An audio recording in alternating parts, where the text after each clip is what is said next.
Hello, everyone, and welcome back to the double monthly update. No. Double and a half. Yeah, there you go. We'll have another mini update, I guess, after this, but this is for March and April and half of May, or a third of May. So with that being said, I'm the CEO, Derek Boyd, and this is... I'm the President and Secretary, Vladimir Stakov. So, this room is hot, and we got a lot of cover, and... everything's on fire.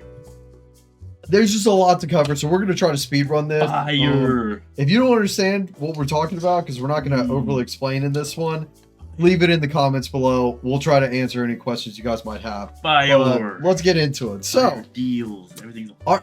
Our absence. Where have we been for March, April, and part of May? Well, after the motel deal fell through, we also fell through, and we had so much personal stuff that we were dealing with in March that bled in over into April and is still slightly bleeding over into May, that we honestly didn't do much with the company except look for deals, aggressively look for deals. We must have put out somewhere in the neighborhood of, like, I'd probably say 50 or so offers, just constantly throwing out offers, trying to find deals. We also put out like 30 signs. Yeah, we actually bought like advertising signs, like saying like we stop foreclosures, we sit there and we do this and that, or whatever else, like we buy houses kind of thing, and put those up all over the place. And like we just went to town on looking for deals because we had too much money. We were sick and tired of having all this money, and we need to find something to put it into. Well, we got some deals. And some more deals. I would sit there and call these deals in this order. So this is exactly how they went: the bad, the ugly, and the good. So we got three big deals that we basically secured and almost finalized one way or another. But let's go ahead and roll into it. Well, like, here's how I look at them. We have the bad, the sad, and we're glad.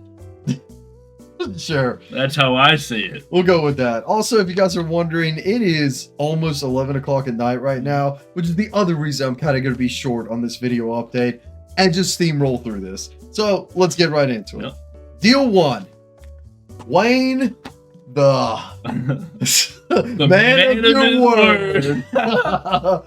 Okay. So this deal was a very simple deal. I'll throw up some pictures here now. Basically what this deal was is that we were going to be purchasing a camper, an extension to that camper, and an awning, all for the grand total of $5,500. As you can see, everything's in pretty good condition. The story that he gave us is that the new people that have bought that area were basically wanting to build a house on it, and they were yeeting everybody out. So he just needed to sell quick and he needed to move on. Okay, well, we sat there and obviously we needed someone to move that addition. So we were calling around a shed mover that I had recently used to do like a personal project of mine, who did really good work. And he unfortunately wouldn't be able to get out there for about 3 weeks or so. Well, that wasn't fast enough for this man. So he was like, no, we're doing it quicker. So he said he had a guy and that he would get everything ready and good to go from there. Well, as we were negotiating and finishing out the negotiations, we agreed to get him to do some work, move the shed the extension, move the camper, take down the awning, put back up the awning, and we were going to pay him a grand total, moving costs and all, and his labor of $6,700 to do all this and knock everything out for us. So overall, still a pretty good deal with us, because the thing that we were most interested in wasn't really the camper. We were actually just going to wholesale the camper or short sale it, just quickly sell it. We did not care about the camper. But to recuperate some of our money, we really wanted the extension intact and in good condition, and I personally wanted the awning for my own house. To clarify, the awning, it's a carport. It's just something that sits like 2 cars under it. The big aluminum sheeting carport. Yeah, so pretty simple. Well, the deal sounds good. Everything sounds simple. It was basically a handshake, slight text deal kind of thing. And here's how it went. So the extension got moved over to my house in my backyard because the carport got moved over. Well, yeah, parts and pieces of the carport. The guy used the U-Haul to kind of throw it in the back of the U-Haul, so the mid-sized van kind, not the super long one, the mid-sized one, and just kind of had it hanging out the back, floating around, and just drove it 15 minutes down the road to Vlad's place, and then just threw it in his yard. And he basically delivered about 80% of the awning, and like went from there. Well, the big thing is that what I like to call the redneck moving saga. So basically what had happened is that I can't remember exactly what day, but there was a day that the movers were supposed to come out there and he wasn't ready. We told him and forewarned him ahead of time that he needed to clear out all the stuff because he had like bricking all around it, like not real bricks, but like cinder blocks. He had all his personal stuff around it. The awning, literally when they would lift up the extension, there's no way they could pull it out without knocking over the awning. We had told him he needed to clear all that stuff out. And he had stuff on top of the he had stuff on top of it too. Like the awning roof and then like the top of the extension, that like 2 feet or so. He just had like random knickknacks on top of it. Yep. And so we told him that he needed to take down the awning, he needed to move all that stuff off, he needed to move all the stuff out of the way, and he needed to pull the camper out and probably board up that one side for it to become safe, like safely available to move. Well, sure enough, he says that he's ready to go and he's ready to move it. We show up that Friday morning at like 7 in the morning because we had arranged it with their movers to be there at 7 in the morning. We all show up except the movers were a little late. And he did, again, I want to clarify, he didn't want to use our movers because they were going to take too long. And so he got this guy, and sure enough, because this guy wasn't an idiot, he showed up about an hour or two later after Derek and I had left, and he said, I can't move this. You don't have it ready. All this stuff is in the way. I need you to do this, this, and this before I can move it. I can't be back out here until this later date. We're not sure what the date is, but apparently it wasn't satisfactory to him what that later date was. So he then said that he would find a different mover, and we kept reiterating like, hey, we'd really rather use our guy then since it's already going to be delayed. Didn't want to listen to it, didn't want to do it, whatever. So this guy gets, I have some pictures of this, so I'm going to start showing now. I wouldn't even call this a mover. I would just call this meth in pictures. So what they had done is that they had sat there and jacked this addition on. They had put it on a regular truck bed with like nothing basically like securing it there except like big old straps. They then drove this thing into my back. It was on a flatbed trailer. Yeah. That was on behind being pulled or towed by a Ford F-150. So it was a 20-foot trailer a 20-foot extension being put on a 16-foot trailer. So this thing is like hanging off and everything else. So they get this thing to my house. They get it to my house at like 9 o'clock at night. They sit there and they strap this thing to a tree, as you can see in these pictures. Don't forget, they were supposed to be there at like noon. Yes. Then it got delayed until 3. Then we didn't hear anything until like 7, and then he showed up at 9. Yep. And again, I'll show it again now. They literally strapped this thing to some trees. They sat there and they started jacking it up. They started pulling it off. They didn't board up the side, so insulation, all this other shit was going everywhere, all over my damn yard. Then they got the truck stuck because remember, usually when you put up a shed, just so you guys understand, there's something called a rollback and a mule. So what you do is you use the mule, you put little skates on the shed, you use the mule to basically drive it up. The rollback, which is like angled down, so you basically drive up the shed onto it, and the rollback has like wheels. So like imagine my hand is like the center of it. There's wheels here and wheels here, and then this is like the finishing parts, again metal, of the rollback, so that way the shed can slide off on these wheels. Well, they had it just laying flat on this stupid trailer, and But wait, the best part about it, not just it wasn't flat on the trailer, but because the trailer was smaller than the actual shed itself, about a good 3 feet of the shed was sitting over the wheel well, completely locked in place, lopsided, stuck on the where the wheel goes, that little section of metal that sits over, that's called a wheel well. It was resting on it. So 80% of it on flatbed trailer, 5% of it on wheel well, the other 5% hanging off the side. So it literally could not just be pulled off and on straight because it literally was stuck and it had to be lifted up and over the wheel well. Yeah, so what they decided to do in their infinite wisdom was strap this thing to a damn tree, jack it up with a jack, and then rip the trailer out from underneath it, dropping this thing anywhere between 4 to like 2 feet from where the trailer sat, where this thing was, and this whole thing just comes crashing down. And the way they accomplished this is that they literally hooked up F-150 to an F-150 and then rammed the both of them out of there into my yard. And then the thing is that this guy, I could smell the alcohol off of his breath. He came up to me and he had the balls to be like, yeah, man, that's crazy. Like, sometimes this shit just happens. That's almost a direct quote. I'm not kidding. And I'm looking over right beside this entire disaster. Like 10 feet away. 10 feet away. You don't have to turn your head at all. You can just turn your eyes and literally see my perfectly in place shed or addition that I have converted into a tiny home that was perfectly placed, exactly put in position, and exactly done the way that it should be within feet, a single foot of where I wanted it to be. And I got this shit show halfway in my driveway. And you probably see the pictures. It's like lopsided, sitting on part of, like, some are on wood, some are on just blocks, some just on the ground, snapped. Yep. Oh yeah, it's that's what I have in my yard now. So, needless to say, I was absolutely furious.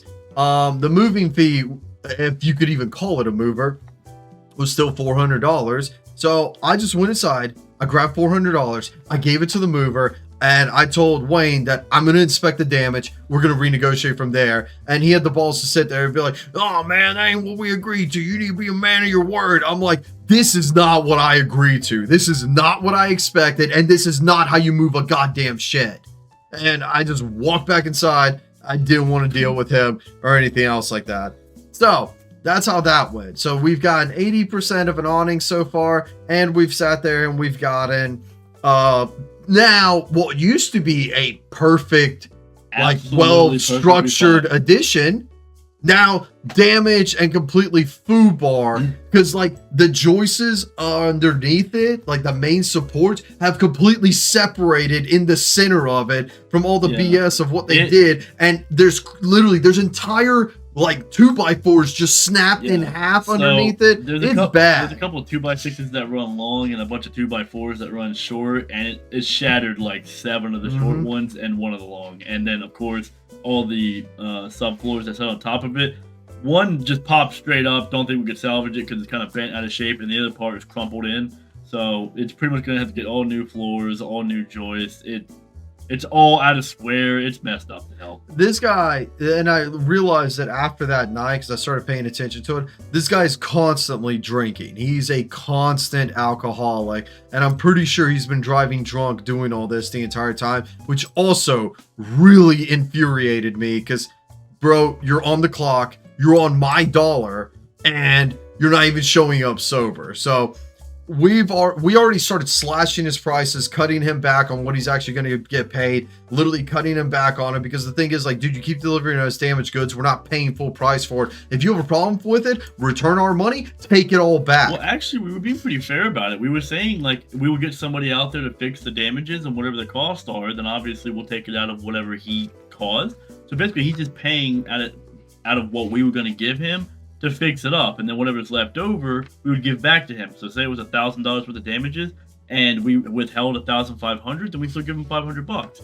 We were being fair about it. We're just like, we're only making you pay for the damages you caused because we bought it in as is at the time of what it was. You damaged it in delivery, so we're just making sure we got it back in the same condition, not better but definitely not worse condition. And then he was all uppity, being like, I'm a man of my word. All those words Derek just used were too complex for him. He's like, I'm a man of my word, and we agreed to as is. And we were like, dude, how many times are we gonna reiterate as is means when we were there at the time at the sale, not what it is currently after you delivered it and dropped it off and broke it. Yeah. So he clearly couldn't understand what legal as is, but whatever. But now I hear you asking, well, wait, didn't you mention a camper? For the first time in Metra monthly updates, I'm not going to say anything. I'm just going to roll a clip.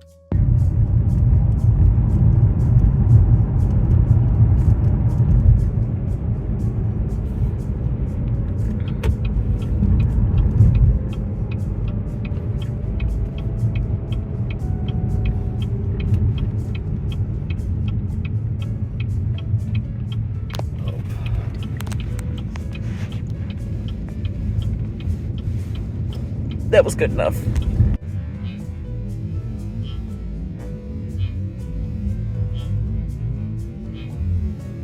That's what happened to our camper. He didn't secure it. He didn't make sure that it was safe to move down the road. He didn't make sure that it was secure, even after I had inspected it multiple times and reiterate to him, because there was a lot of problems. Because remember, the whole siding was taken off where the addition was placed, and I had told him, patch that up, seal it up, do not deliver it like this. I don't think it's safe. I highly recommend that you strap it, maybe like run a big old strap around the whole thing, like keep it contained together, like fix it up. Wouldn't listen to any of it. He sat there and he just tried to deliver it as is to plop it off on our land. And finally, justice was served, because this idiot literally left it on the side of the road. This poor highway patrol officer was out there for hours because, like, I don't think any tow company would touch it. I think that's way too much of a liability in that current state. We just know it was for hours because when we talked with Wayne, the last we had heard from him was around 7 o'clock. Ironically, we had talked with him and he said he was literally at the place that Vlad wound up finding it. And he was like, yeah, I'm like maybe 7-8 minutes away from his house, which ironically enough, you went out at 11, right? I ran out 11:30 or towards midnight, because I was just curious. I'm like, because he wasn't answering, he wasn't responding, he wasn't saying anything, which was very odd. So I hopped in my car with my fiance and we drove down the road, because I was like, it's 15 minutes away from me. It's basically one main road to go from where Vlad is and where all the stuff was getting delivered to where this guy's stuff was and where he was coming down from. So it's pretty easy to figure out the route he was going to go. It's not like any bunch of back roads. It's pretty much, there's only one road. And so Vlad took that road, and sure enough, that's exactly where he supposedly said he was.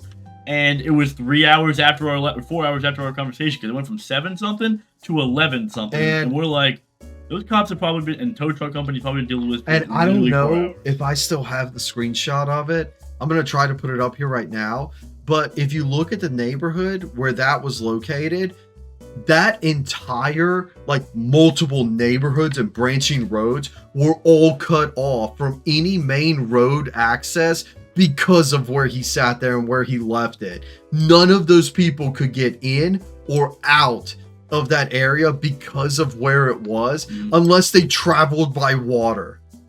Yeah, it was literally in the middle of the road. So he never responded to us. He never picked back up to us. And thank God we barely paid him anything because of all the damages he kept causing and all the money we had to keep withholding. We paid a grand total to him of $2,200 plus the $400 to the movers, which ends us up at $2,600 is what we paid for 80% of an awning and a food bar extension. I'm just going to call it the fact that the foundation, a box of wood.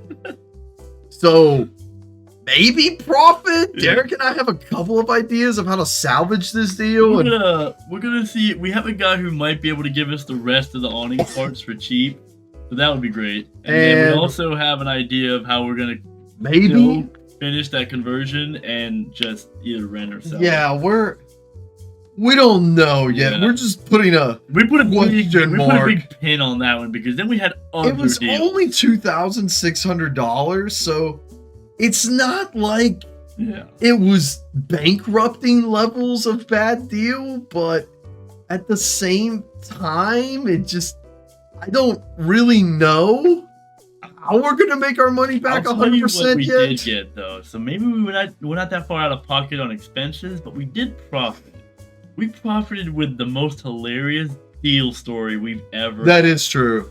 Because I don't think the video proof is just great. I don't think anything will up this, at least anytime soon. This is the funniest deal I've ever done in my now almost 6 years of real estate. Of the investor friends that we have and we've shared this information to, none of them can top this story because it's so stupid. It requires pure primal retardation, and we have captured it live. Oh yeah.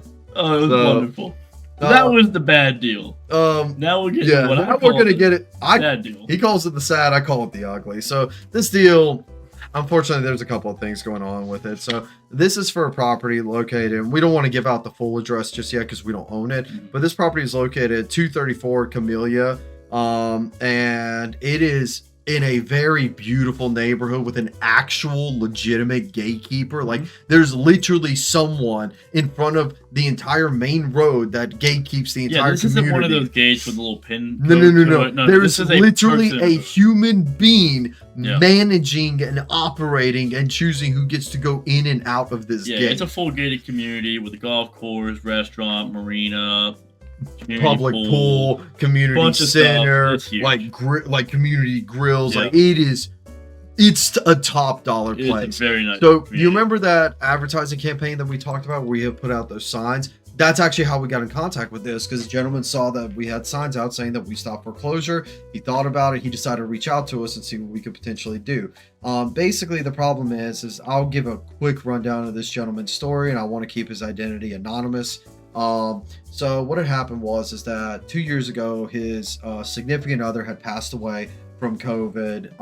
What ended up happening was that they were both on Social Security, and they were both using their Social Security to pay for the house, the bills, and they have plenty of money left over when it was just the two of them. Well, if you don't know, when your significant other dies and they're collecting Social Security, the biggest BS thing on the planet with the government is that they don't give the surviving spouse all that Social Security. They only give the surviving spouse half of that Social Security, which is just disgusting. Because that's money that's obviously supposed to be theirs regardless, not the government's, but that's how they sit there and they do it, so that way they can obviously have more money in the Social Security system to keep it going further, because you'll probably die out before you get the rest of your spouse's Social Security is kind of the thought. And because of that put him in a really bad default cycle where he wasn't able to pay all his bills. It's not an HOA that's there, it's something known as a POA, which is basically the exact same thing as an HOA, but just different, because you're supposedly a partner in it, but you're never going to see any profit out of it. So I don't really understand the difference. So we're just going to call it an HOA. There's supposed to be some kickback in relation to it, but apparently the POA has been running a negative for the last 10 years based off of their own metrics.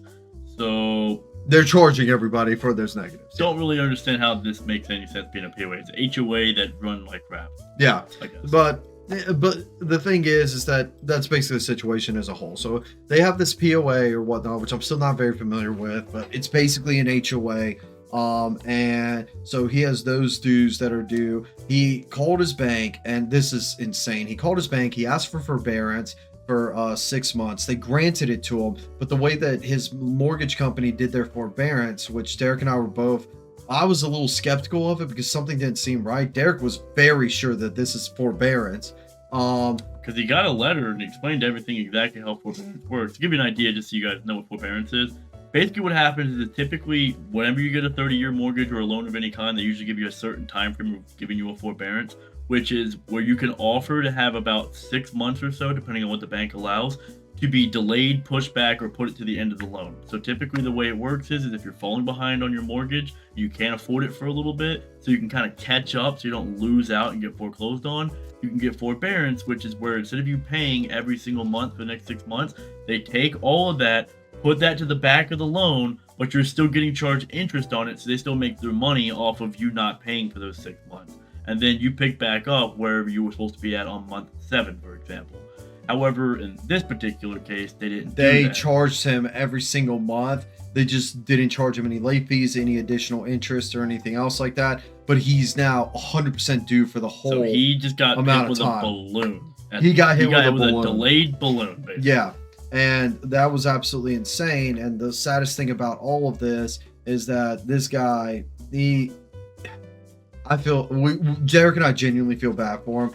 He's wheelchair bound. He is legitimately handicapped, 100% disabled. No question about it.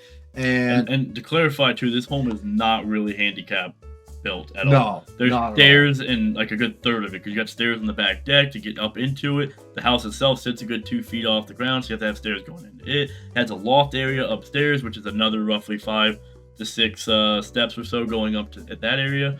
I mean, Dude, the only place he could really be at is just the first floor, and he can't really get in and out of the house conveniently. And the saddest thing about it too is that obviously when his wife passed away, they had a lot of cats and stuff like that they were both taking care of together. Now that she's gone, he hasn't been able to take care of those cats. They've been running amok. The house smells awful and riddled with like cat pee and like fecal matter and stuff like that. I'm like, the cats have like pooped all over the stairs going up because he can't get up there easily to like clean it or do anything about it. There's a cat room that legitimately like hurts your eyes and whatnot, and like he even has raccoons that have started like breaking into the house, and like they will like sit in his lap at night. So he bought dog food for him to like feed them, to like help them not break into his house as much, so that way they have something. And like it really is sad to me because this dude is other things too, like the yard's overgrown. Oh yeah, the yard's overgrown. The house needs pressure washing. It has it's weird.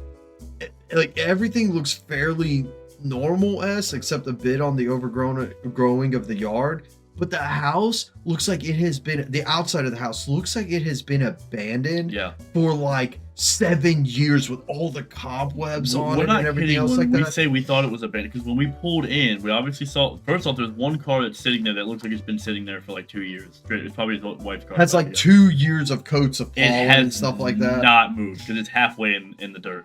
And then there's his car in the driveway. When we got out to go walk up the steps, we didn't know what door to go into because almost all of them, most of the screen doors on the back porch, whatever, were covered in cobwebs to where we legitimately thought nobody lived in the home. We were knocking on it and we're like, nobody lives here. We sure we're at the right place. And then he literally screamed out the side. He was like, oh yeah, come out over to this one. And we went over to that one. It was like the one door that wasn't covered in cobwebs. I mean, the man literally cannot maintain the home. And then on top of that, he also has other things falling apart on it that just need maintenance in general. Like he has a grinder, which basically just grinds up human waste and whatnot, kind of like a food disposal, like a incinerator, and it sends it into the sewer system. Well, that thing is basically just locked up and overflowing, and so there's literally just waste coming out the top of the inspection cap, and he needs a new grinder, which is going to be like $5,000. Some of the appliances may need to be redone. The AC unit is hit or miss. Even though it's HVAC, but the actual obviously the damage itself. Because the raccoons are doing damage. He's sitting there and he's in debt also for like a heating pump and stuff like that he got a loan from the electric company to do the heating pump. Yeah, it's just a continuous deteriorating mess. And the thing is, like, ARV, this house will be worth quite a lot, but it's going to take a bit to get there. We're still not 100. Derek and I are not 100% sure how to do it. But at first, I'll give you guys the deal that we offered him. We offered him $5,000 because at the time we thought he was only 3 months behind plus the POA fee, which would have been about another $5,000 out of mine. To give you an idea, the POA fee is about $2,300. So, and his monthly payment is $812 or something. Yeah. So that would have been $812. Remember, there's no late fees. It's the one nice thing they did is they just said, all those bills are due at one time. So it would have been 812 times 3, which would have came out to like 2,400 and some change. Then on top of that, the 2,300. So we were expecting around a $5,000 bill plus the $5,000 we're going to pay him. So about $10,000 plus closing costs. So $5,000 for catch-up, $5,000 for him. Very simple. $10,000 out of pocket. Derek and I could then slowly over time start getting that home back up to par and investing back into it while paying the $800 mortgage ourselves. Well, when it came time to like sign agreements and do the last bit of tidbit research, that's when we found out about the way their forbearance worked, that he really wasn't in forbearance, that he actually owed. He was technically, I think, 8 or 9 months behind, and it's a balloon. I know it was more than 6, because even though they said that he got forbearance for 6, it was going to actually be, I think it was either he was at 6 plus the one that was coming up, or it was 7 plus the one coming up. Yeah, like 8. it was a huge 7 amount. or 8. And like, so basically between the POA fee, catching up the mortgage, and then offering him like $1,000, Derek and I would have been out of pocket like $11,000, which is way more than what we were expecting to obviously get into it and get everything up and running when we first made the deal.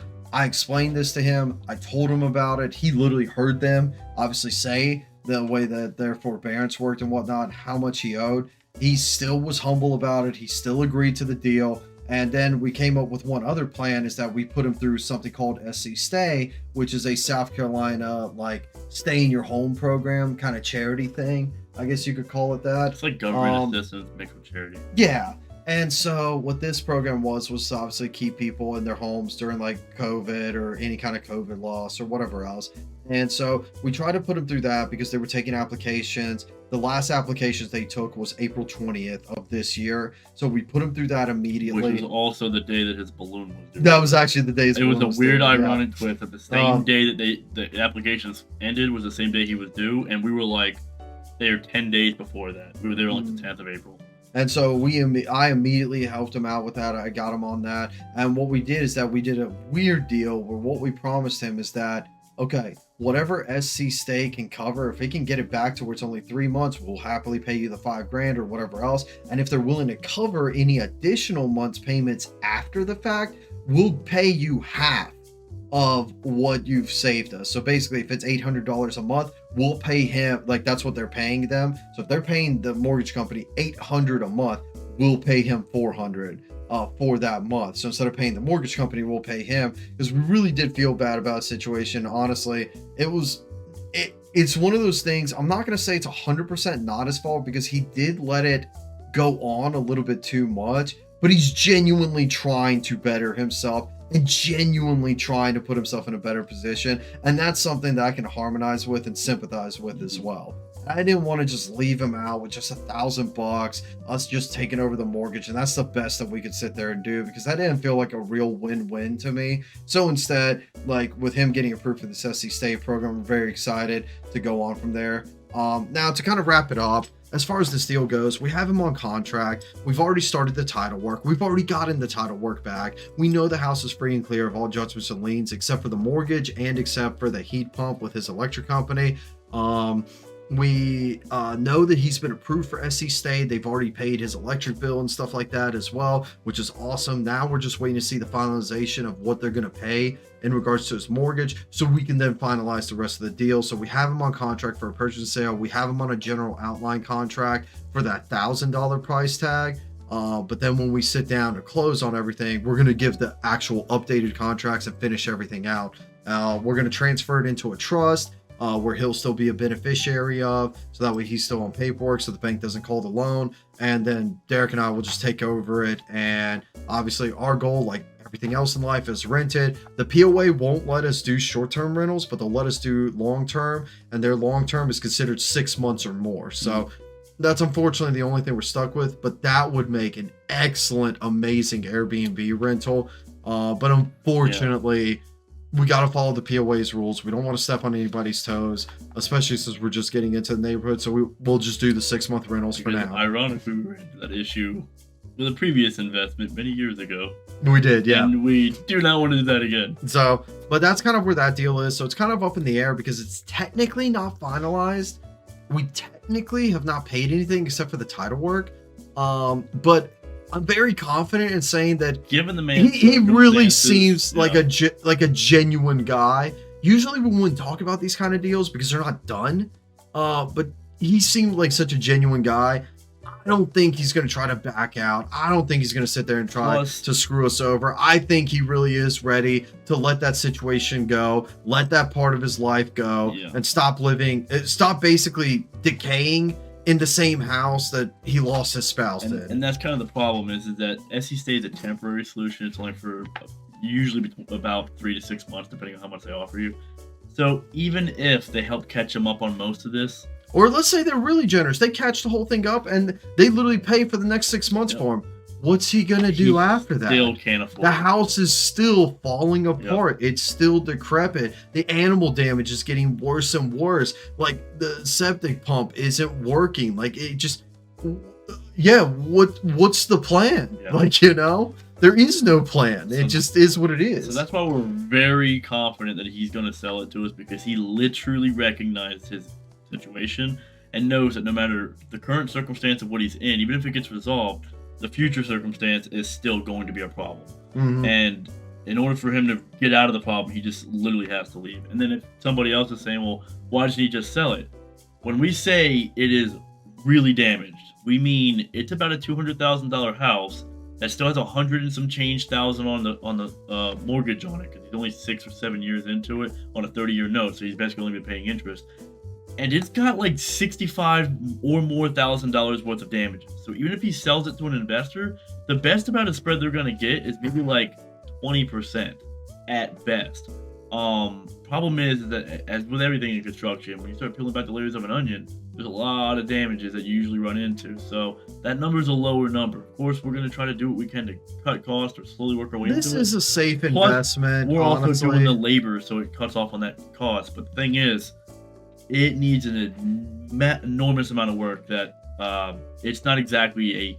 We don't have a hard number. Yeah, we it's just not don't. a super big appealing market for other people. So we can see why he was reaching out to us. If we're Probably lucky, didn't have a lot of we could chances. rip up the floors, put in new flooring, and it fixes the animal damage spray, clean off the walls like crazy, and now the unit's ready to be rented. It's good to go.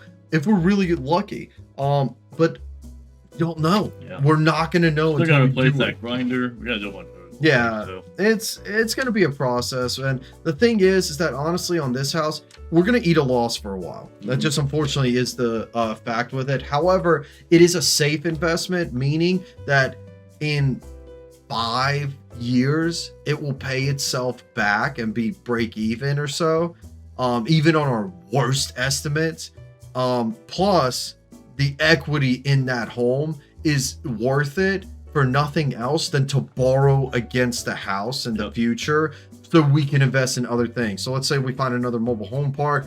We need $50,000 as a down payment. We can borrow. This is a home we can borrow against to get that money to put it towards that mobile home park. So if that home never produces us a profit, but it's a good loan tool for us, that's still useful for us in the future, even though we have to eat the loss. So this is one of those few rare instances where while we're hoping to profit a little bit of money off of it, if it doesn't happen, it's actually not a terrible thing for the portfolio to basically be eating it for the future value, because eventually it'll skyrocket the portfolio later on.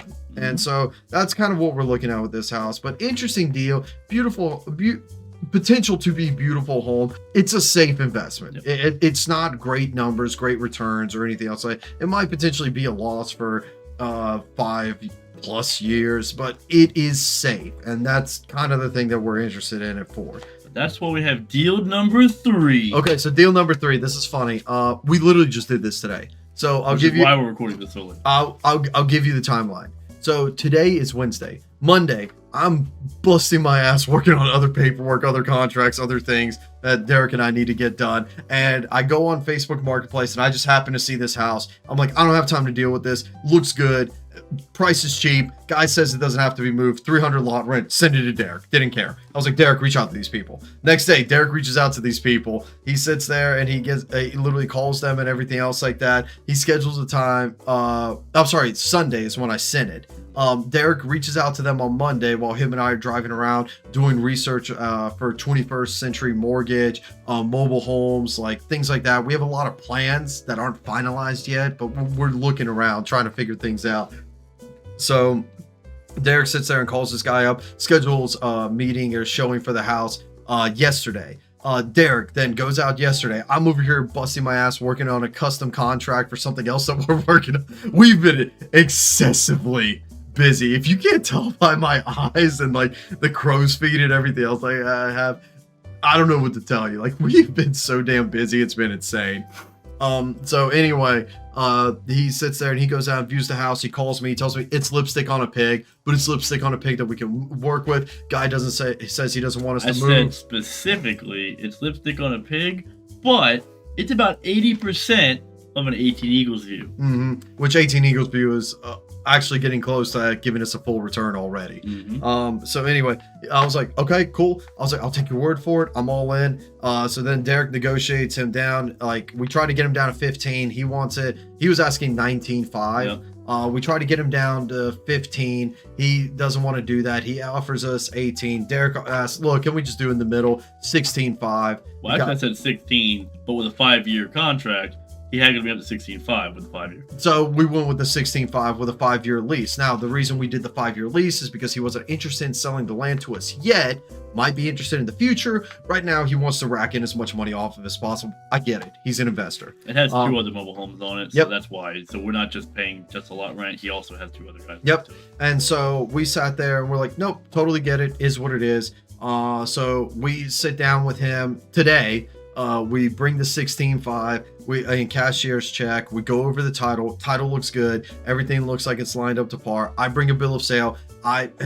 This is weird. I brought our own because he didn't have a lot lease on hand. Lot so lease he asked agreement. If we could bring one, so we had to bring our own lot, modify it, give it to him so that he could. And then I had to explain, like, his powers over us on my agreement.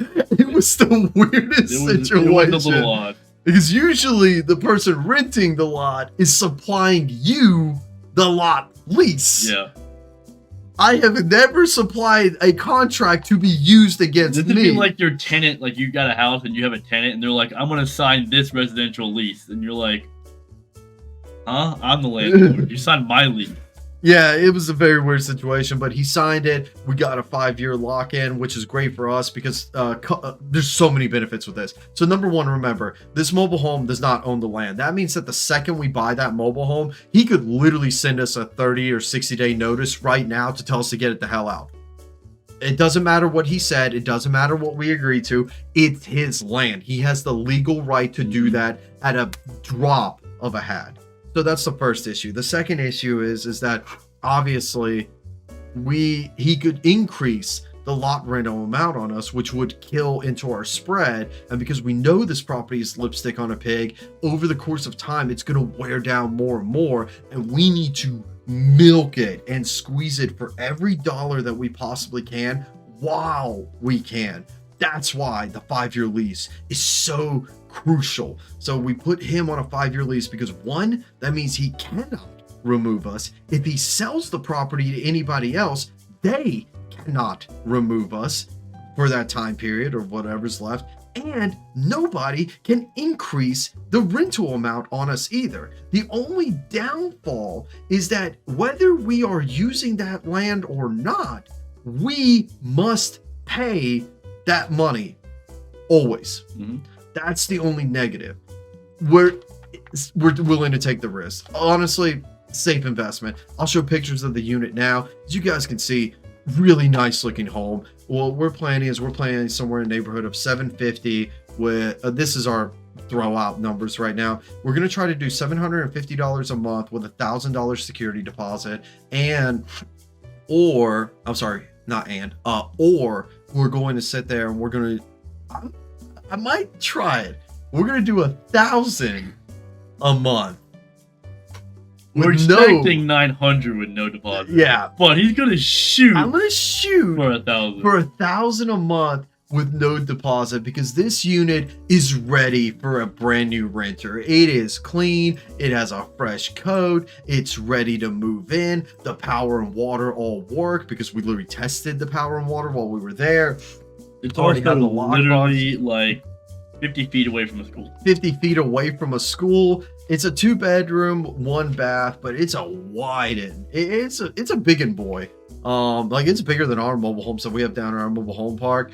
So I'm curious. As always, we're going to put price negotiable. We're going to take whatever's obviously going to be the best deal to get things fluctuating. So if somebody offers us $900 from no security deposit, yeah, sure, whatever. I don't care. It's just a number I'm throwing out there. If we get it though, if I can get $1,000 a month with no security deposit, that's a 2-year return.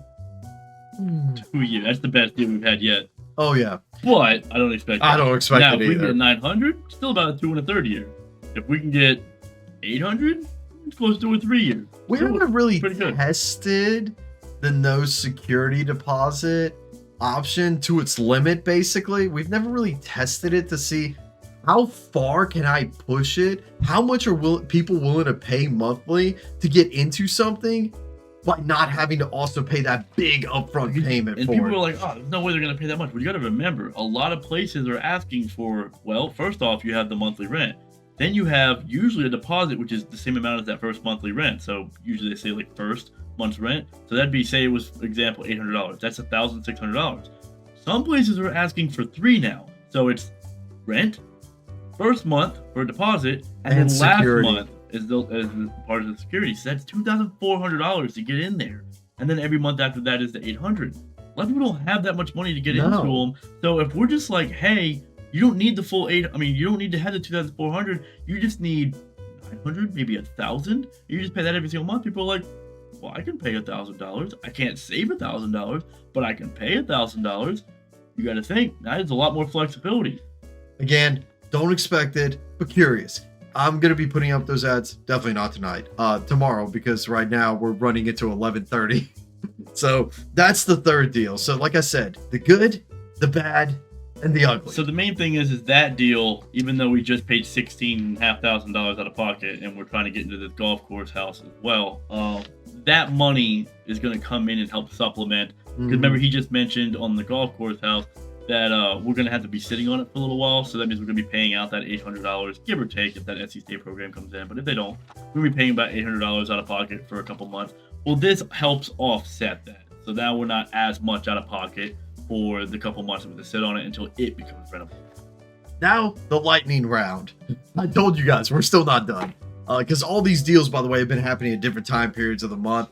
Now we're going into the lightning round. So first thing, we're potentially looking at buying a note. We're gonna offer, these people are owed $50,000. We're potentially gonna offer them 35, but we're gonna do it in tranches. So we might pay them like 20 or 15 or something like that up front, and then pay them $5,000 every single month. No, well, every 6 I'm sorry, every 6 months, so that way we can recuperate the money to keep paying them on this note. Because they're apparently very desperate to sell this note or whatnot. Which is the funny thing is, this is 100% perfectly performing note, which brings in for 4 years. This note has been performing, and note is bringing in $466 a month. Interesting deal, actually very safe investment because it's 100% interest. So that $466 that's being paid is never paying off literally free the money. total amount. It is literally so we free pay money. them 35 over the course of like if we do that 6 month tranche. Yeah, if we did that 6 month tranche, because we're getting money over the course of those 6 months is to pay them off. So if we pay them 35, so 20 up front, then 5, then 5, then 5, so the 15 is after the fact, then we'll really only be paying out $27,500, meaning that in roughly 5.5 years we've doubled our money. Because the monthly payments that other person is going to have to start paying us for that same note, obviously are just going to go to pay them. So as funny as it is, it's just profit all around. So we're very interested in this deal because let's say we buy the note and the guy in 6 months decides to pay us off. We just got $15,000. Yeah, we got 6 months of payments and then $15,000 in equity. So okay. And the longer he holds the note, which it sounds like he's planning to hold this loan until he dies, the better it is for us. We do not care. So we're very interested in that. 104, incredibly annoyed with them still to this day. Showed up because they had asked about potentially getting a caretaker to help them out, which is like one of their family members. The caretaker was all on board to do this. We were going to increase the rent by $150 a month to have the caretaker there. Not necessarily because of the caretaker, but because of all the dogs that the caretaker had. They have like 7 dogs. Mm-hmm. So we had to make a custom caretaker agreement for them. We show up to sit there and sign. 104 is complete. One of them is completely out of their mind. I think they're actually legitimately experiencing like mental degradation or like Alzheimer's. I don't want to claim what it is, but it's very clearly mental degradation. Yeah, they're not 100% mentally there from when we last. But the other one was piss out drunk, knowing that we were coming there to sign legal documents. I stepped out. I literally told the caretaker, "Look, if you can agree, if you can convince them to sign this, and if you can get them to sign this, fine, I'm all in. However, I refuse to go back into that house. I refuse to explain these agreements. I refuse to do anything in regards to making them sign them or going anywhere about it. It's their problem. If they're falling apart because they can't take care of themselves or whatever else, oh well, so sad, too bad. Don't show up to a business meeting drunk. Being mentally deteriorating is understanding. Like, that's not your fault. You can't help that. Being drunk at 2 p.m. is unacceptable." So, yeah. But basically, she was able to get it. So now we have a caretaker in there, which is, I think this month going to increase, obviously, the amount that we're going to be bringing in off of 104 every single month. So that benefits us. We might have to deal with a potential, like, rabid dog hound, like, pack ravaging our mobile home park. We'll deal with it later. That when that comes out. Yeah. So water bill $3,500. The reason is because an idiot the person that we sat there and we set up to potentially rent 136. Well, the unit is still not in rentable condition. We told him that the pipes were busted. We found that the water mains were on at that unit and have probably been on all month. We also found we're talking just on leaking out the pipe because we never fixed those just pipes. Straight draining for months. Derek and I were livid. We also found a smallish leak over at 130 from their hot water heater, which they said that they would fix, and I believe it because he's already done a lot of good work at 130. Even though they haven't paid us this month, or I'm sorry, last month, I understand they're a little behind, but they have done. Paid us last month. They didn't pay us this month. I'm sorry. They paid March, not April, not May. Yeah, like I get it. Like they have put in a lot of work because they obviously have the power on to that unit. So it's not like the guy's being a deadbeat and not doing anything. So we're being a little bit more lenient with it. But he did have a slight leak.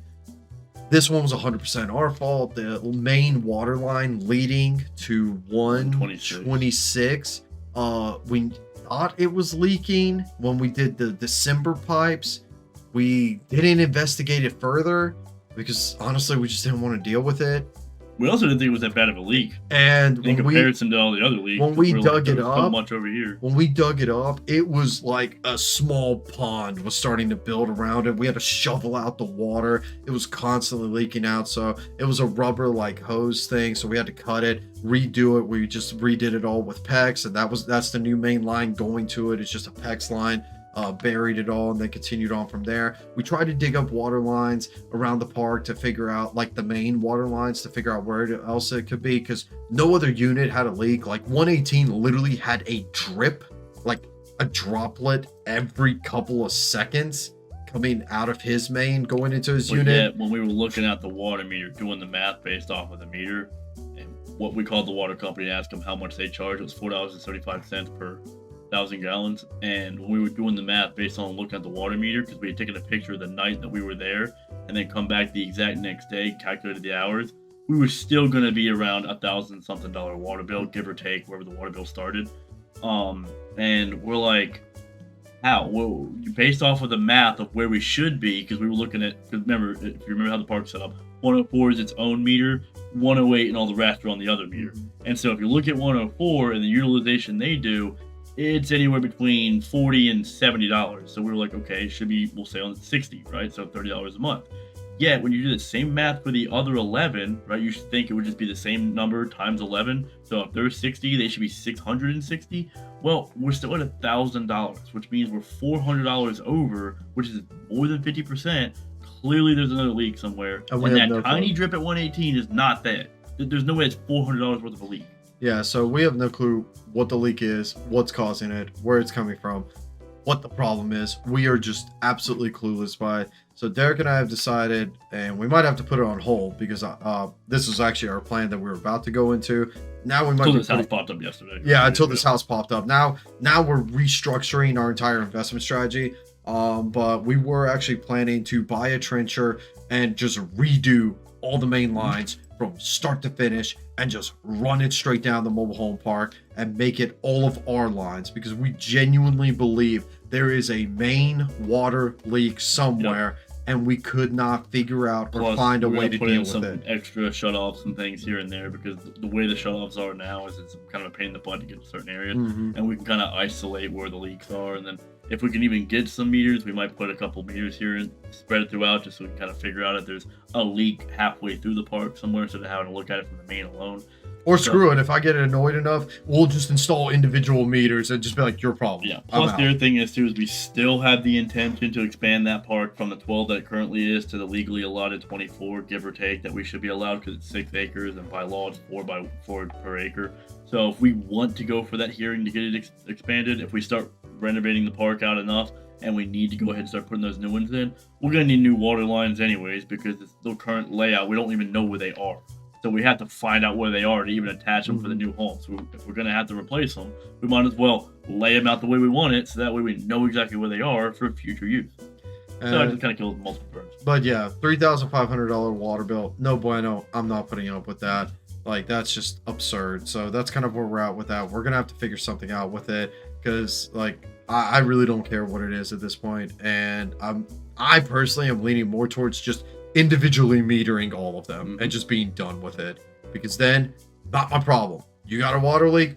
Oh, well, should have told us earlier. Should have let us know. Should have let us figure it out. Because now we legitimately do not have to deal with it ever again. Because it's all individually ran to one unit, all in basically like one mega line. Yep.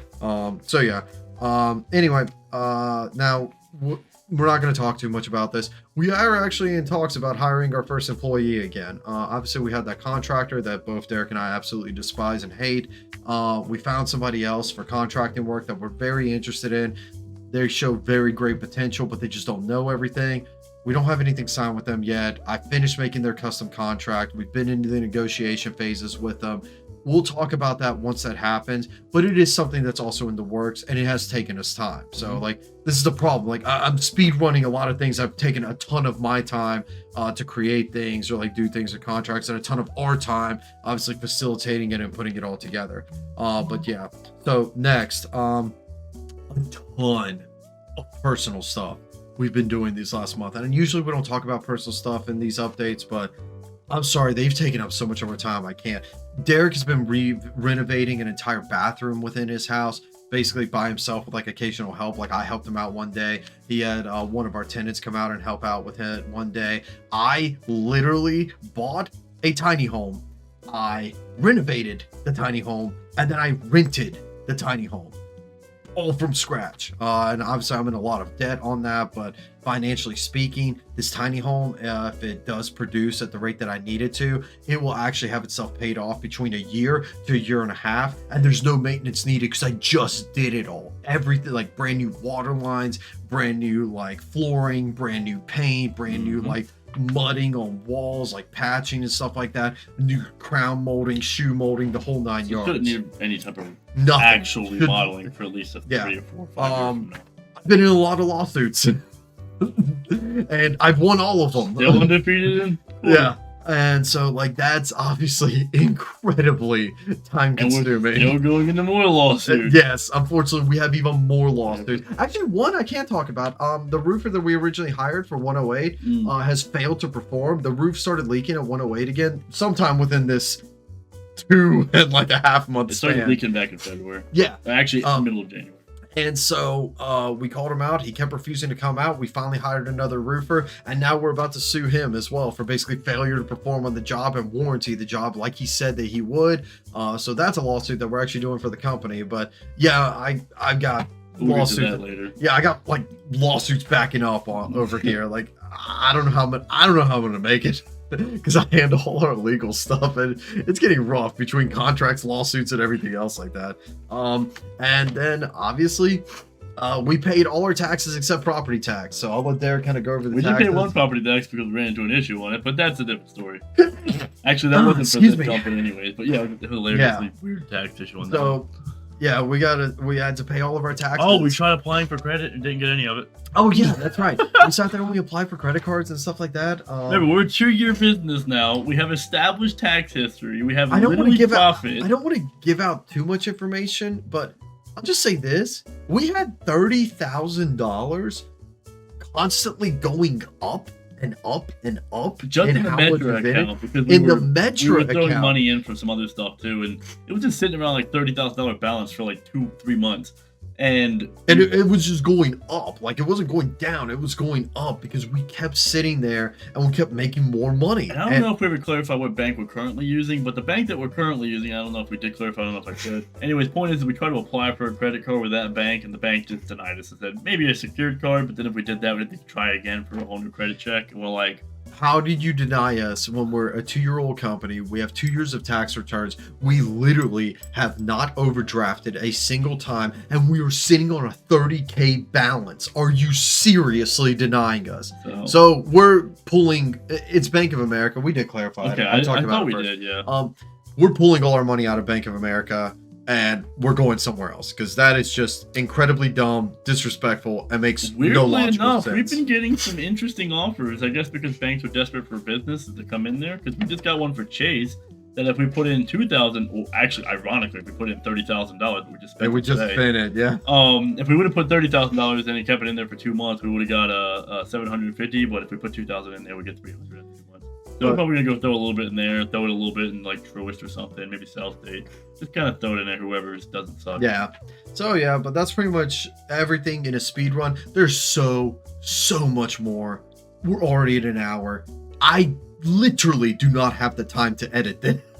Yeah, so we're cutting it here. We're moving straight onto the taxes and like budget. 20 days, we're gonna do another video for actually May, because this was technically for March and April. So we'll just, what we didn't get to today, we'll get to in the next one.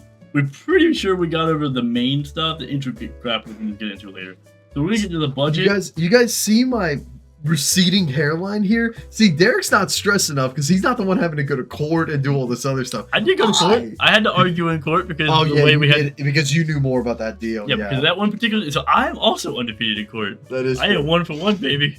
So yeah. But anyhow, so I do have the speed run budget. So just speed run. Yeah, so we're gonna pretty much do exactly that. So we're gonna speed run through the budget. I'm just gonna be honest with you, pretty much everything is exactly the same. Everybody pays for the most part. The only issues we run into is for 134, they're having a tax issue because they were supposed to be catching up all of their bills because they started falling behind at one point, and they were gonna pay it all with their income taxes. Their income taxes got delayed by like 2-ish months.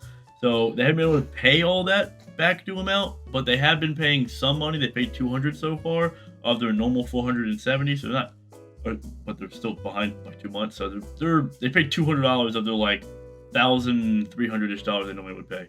So we're figuring them out later.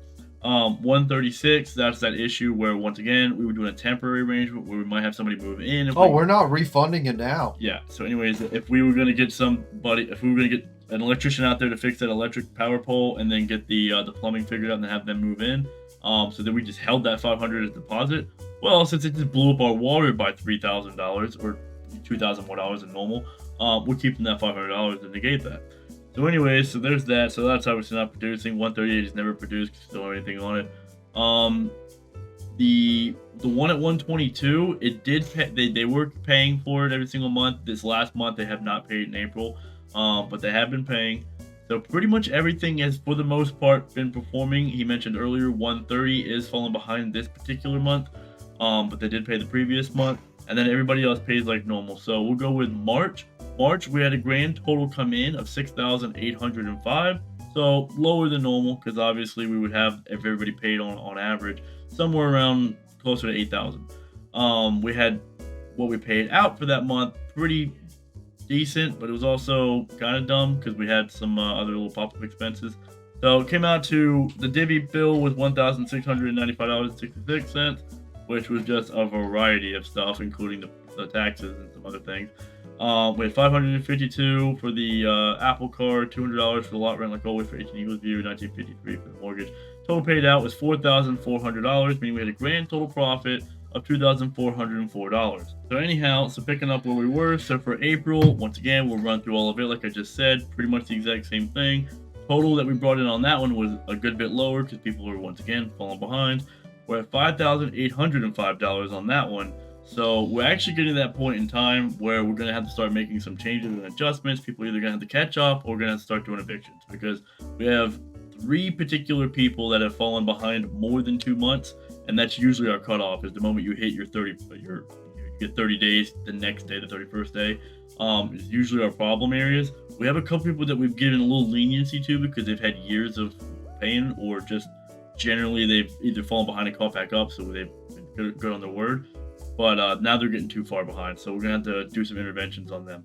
But with that being said, we still brought in, once again, the $5,805. The bills were luckily low, so it was kind of offset a little bit, so we still brought a profit in. Total for the divvy bill was $981.38. Apple was $761, lot rent $200, the regular mortgage, and then we also had to pay the taxes in that month, which after a very strenuous 5 days of doing corporate taxes because I was looking for every possible deduction that I could get, we paid, after making a grand total gross of $83,000 or somewhere around there. Look at the December video for a reference of what have we grossed, and our profit was like 15 grand, I think. We paid a grand total of $164, and of that 164, 125 of it was just a filing. So really, we paid $39. So anyhow, so our total was debts on that one for the expenses was $4,059.38. Came to a net profit of $1,745. So all in all, still consistently profitable. I'm pretty confident in saying, could be wrong, we've been profitable every single month so far, 2023, correct? Yeah, we're not going to be profitable next month. Next month is probably not. AKA this month. No. It won't be this month because this month we paid on the card. It'll be next month. So it'll be not for May's video. It'll be for June's video. We're probably going to be negative because that's what that $3,500 water bill is actually paid out of our bank account. So unless, barring some miracle, where we just magically get a bunch of money in, yeah, we're pretty much going to be negative on that one unless maybe some of these people who are behind catch up. That would be about the only way we can offset that. Overall, though, still trending in a generally good direction. Like I said, we have a couple people that are falling behind, but we're still making investments. We still have a good opportunity to make a lot of money, even with what we have. And so with that being said, that's pretty much the budget on this. Do you have anything else you want to mention? God, no, I'm done. Because, yeah, we're at an hour on this one, and we got more to talk about in the next video, so... Oh, yeah, this was Lightning McQueen speed run over here. I have so much more I'd like to go into detail, talk about. Like I said, if you guys have any questions, anything you didn't really understand, anything you want more elaboration on, leave your messages down in the comments below. We'll actually make an active attempt to, like, make sure we check and answer anything on that. It's just, unfortunately, ain't nobody got time for this. Yeah. Even this video, ain't nobody got time for this. We're a little bit on a time crunch in the current moment. So, yeah, hopefully the next video we have a little bit more time to talk. Honestly, we probably won't because we have so much stuff going on. But, give or take, if you have a couple things that you do want us to talk about specifically, we'll make sure we talk about it in the next video. So we'll set time for that. But overall, pretty good months. Just really busy. And typically the way this happens is like with 108. Things slip through the cracks as we get busy. That's why we got to catch up on a couple of these things, fix it. But it always works out in our favor where once we get through a really busy period, we get a whole group of a bunch of things. We either get great deals, peace of mind, or just everything just kind of works out that was already a headache beforehand. So that's where we're at right now. We're just going to be working our butts off, and we'll keep you updated as we go. Yep. Appreciate you guys' time. Thank you so much for tuning in, and we will see you in about 2 weeks. In about 2.5 weeks. Awesome. See ya. Peace.